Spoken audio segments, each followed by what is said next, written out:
Welcome to BibleStudyOffer.com. My name is Ariel, and I am your virtual coach. And in this lesson, we're going to be actually doing the supplemental material that I had mentioned to you before. And in this specific one, we're going to be addressing something we touched on in the previous lessons, and we will be touching on the upcoming lessons as well. And that is, what does the Bible require us to believe? Is the Bible asking me to believe in myth, in fiction, things that are not true? Specifically with regards to the existence of angels, demons, these supernatural beings that are in the Bible from beginning to end. Is that something that negates my ability to use reason, intelligence, or science for that matter? If I choose this path, do I have to kind of just reject science altogether? I'm going to be presenting to you some ideas, some concepts, and I'm going to begin actually by looking at science itself.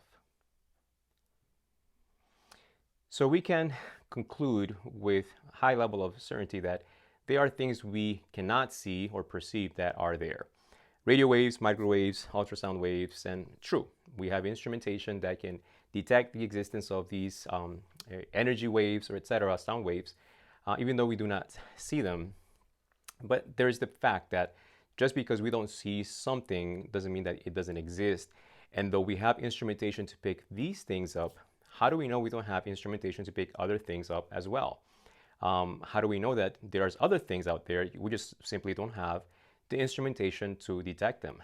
Could that be a possibility? In a more practical sense, when I was a young kid, my parents would tell me, ultraviolet rays, etc., they're not good for you. Please put some sunblock on. Oh, I'm fine. The sun's beautiful. It was warm. And I had a couple of sunburns. My dad went with a group of friends to Bolivia for a building project.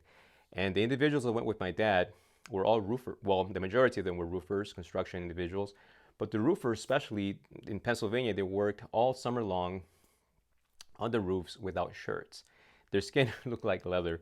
And of course, they said, oh, we're going to be good. They took off their shirts. And the people down there, the local people, were like, we're locals and we don't do that. That's a little local if you do that. And so they still did it. They're like, oh, we're used to this. Well, lo and behold, after the first day of work, they couldn't put their shirts back on.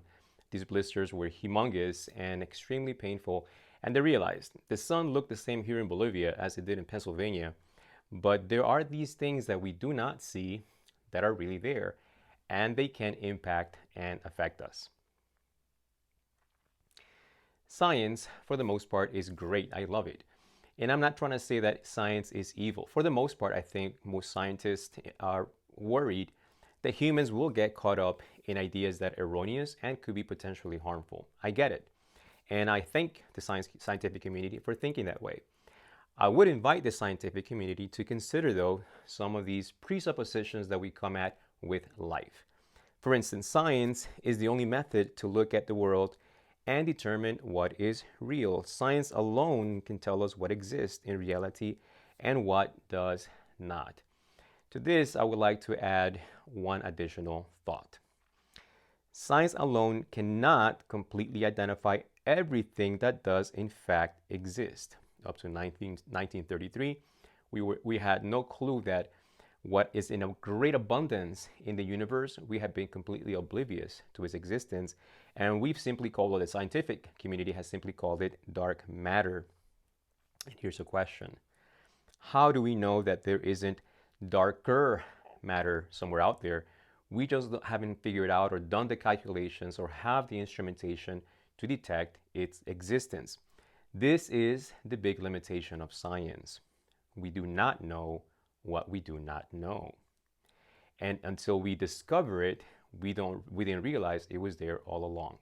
So from a scientific perspective, it would not be a far-stretched idea that should there be an existence of these supernatural beings, which we haven't yet seen or been able to detect with the present day instrumentation, does that mean that we should just toss that idea out and negate it altogether? Or could we simply say, there could be a possibility of other beings being in existence that we simply do not have the capacity to detect or perceive their presence or their activities? Could that be a possibility? And approaching it from that way, I don't think I have to negate my ability to use intelligence and reason or science while still espousing the possibility that these beings could exist. Now I'm going to go a step further and actually share with you a testimony of a scientist, someone that works in the medical profession, that he has actually discovered that the Bible argues that in spite of how advanced and informed science has become, science alone cannot discern nor describe everything that is part of our reality. And this is not something that I'm just going to throw out there and say, okay, digest that. I'm going to share with you an article written by Matt Rhoda for the Washington Post, July 15, 2016. The title of this article truly grabbed my attention. It said this: as a psychiatrist, I diagnose mental illness. Also, I help spot demonic possession. Now, who is this Dr. Gallagher? Dr. Gallagher is a board-certified psychiatrist and a professor of clinical psychiatry at New York Medical College. I want to share with you that I'm going to be reading quite a bit, but stick around. Don't fast forward. This is extremely important and powerful thoughts that this scientist shares with us in regards to the existence of supernatural beings. Dr. Richard Gallagher, and I'm quoting him from this article, says, "Is it possible to be a sophisticated psychiatrist and believe that evil spirits are, however seldom, assailing humans? Most of my scientific colleagues and friends say no, because of their frequent contact with patients who are deluded about demons, their general skepticism of the supernatural, and their commitment to employ only standard peer-reviewed treatments that do not potentially mislead a definite risk or harm vulnerable patients. But careful observation of the evidence presented to me in my career has led me to believe that certain extremely uncommon cases can be explained no other way." And there's that word, evidence versus demonstration. Remember that from the first Bible study that we had, Bible lesson? Let's continue. In the late 1980s, I was introduced to a self-styled satanic high priestess. She called herself a witch and dressed the part, with flowing dark clothes and black eyeshadow around to her temples. In our many discussions, she acknowledged worshiping Satan as his queen. I am a man of science and a lover of history. After studying the classics at Princeton, I trained in psychiatry at Yale and in psychoanalysis at Columbia. That background is why a Catholic priest had asked my professional opinion, which I offered pro bono, about whether this woman was suffering from a mental disorder. This was at the height of the national panic about Satanism, so I was inclined to skepticism. So this is not a believer coming to see if what he already believes can be validated by what he observes. He was skeptical about this. But my subject's behavior exceeded what I could explain with my training, with science. She could tell some people their secret weaknesses, such as undue pride. She knew how individuals she had never known had died, including my mother and her fatal case of ovarian cancer. 6 people later vouched to me that during her exorcism, they heard her speaking multiple languages, including Latin, completely unfamiliar to her outside of her trances. This was not psychosis. It was what I can only describe as paranormal ability. I concluded that she was possessed. As a man of reason, I've had to rationalize the seemingly irrational. Questions about how a scientifically trained physician can believe such outdated and unscientific nonsense as I've been asked have a simple answer. I honestly weigh the, and there's that word again, evidence. I have been told simplistically that levitation defies the laws of gravity, and well, of course it does. We are not dealing here with purely material reality, but with the spiritual realm. One cannot force these creatures to undergo lab studies or submit to scientific manipulation. They will also hardly allow themselves to be easily recorded by video equipment, as skeptics sometimes demand. Remember what we talked about in that first lesson? We demand demonstration, but ignore the evidence. Now, this is exactly what is happening here. Ignorance and superstitions have often surrounded stories of demonic possession in various cultures, And surely many alleged episodes can be explained by fraud, chicanery, or mental pathology. But anthropologists agree that nearly all cultures have believed in spirits, and the vast majority of societies, including our own, have recorded dramatic stories of spirited possession. Despite varying interpretations, multiple depictions of the same phenomena is in astonishingly consistent ways offer cumulative evidence of their credibility. Again, he keeps using that key word, evidence. As a psychoanalyst, a blanket rejection of the possibility of demonic attacks seems less logical and often wishful in nature than a careful appraisal of the facts. As I see it, the evidence for possession is like the evidence for George Washington's crossing of the Delaware.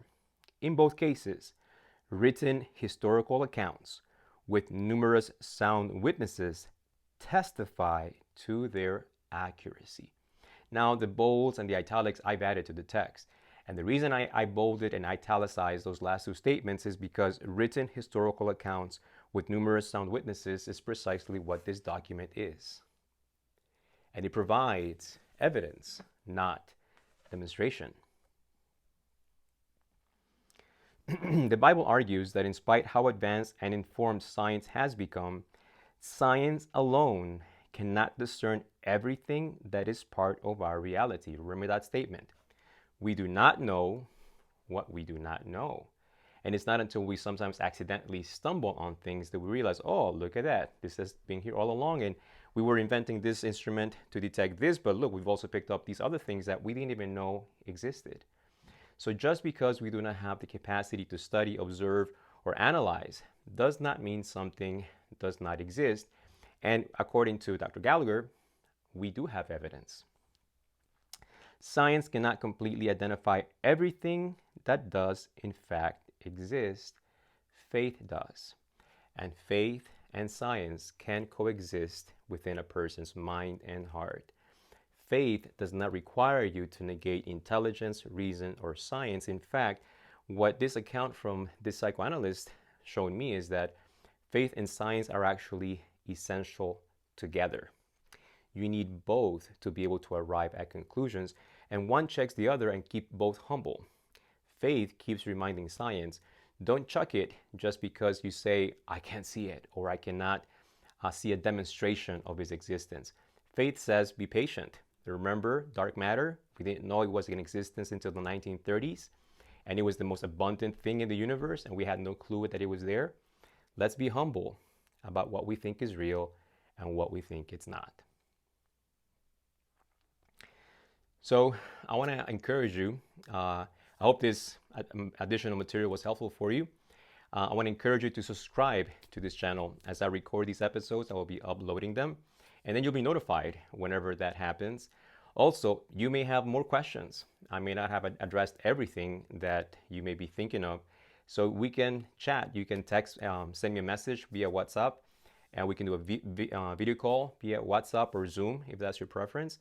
That way we can address these questions more personally. I'll hope to see you in the next lesson.